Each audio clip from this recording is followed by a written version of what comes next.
ছিল একটা গ্রাম। সেই গ্রামে ছিল একটা প্রকাণ্ড বট গাছ, আর সেই বট গাছের ডালে একটা পুরনো কাঠের দোলনা ঝুলত।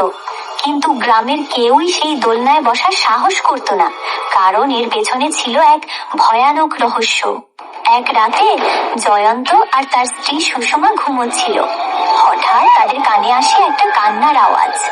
কান্নার আওয়াজটা এত করুণ ছিল যে জয়ন্তর ঘুম ভেঙে যায়।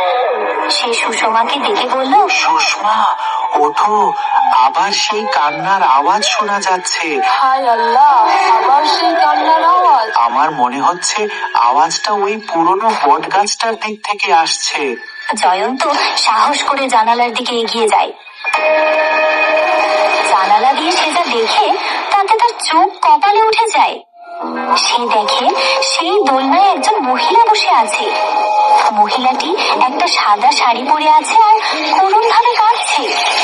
জয়ন্ত ভয়ে চিৎকার করে বলে, সুষমা, জলদি এখানে এসো, ওই দোলনায় কেউ বসে আছে। জয়ন্তের কথা শুনে সুষমা তাড়াতাড়ি করে সেখানে চলে আসে। এটা নিশ্চয়ই কোনো পেতনি। ওগো, আমার যে খুব ভয় করছে। আমি শুনেছি ওটা নাকি একটা ভুতুড়ে দোলনা। আরে ধুর, আমার মাথাটা একদমই গেছে। ও তো একজন সাধারণ মহিলা।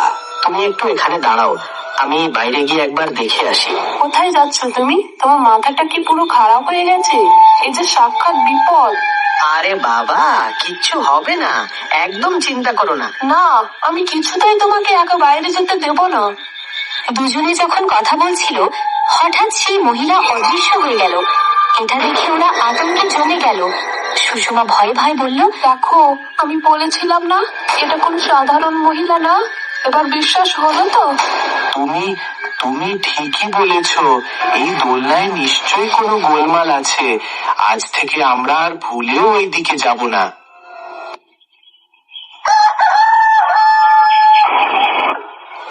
পরের দিন জয়ন্তের বোন মায়া তার স্বামী রাজুকে নিয়ে শহর থেকে গ্রামে আসে। দাদা, বৌদি, কোথায় তোমরা?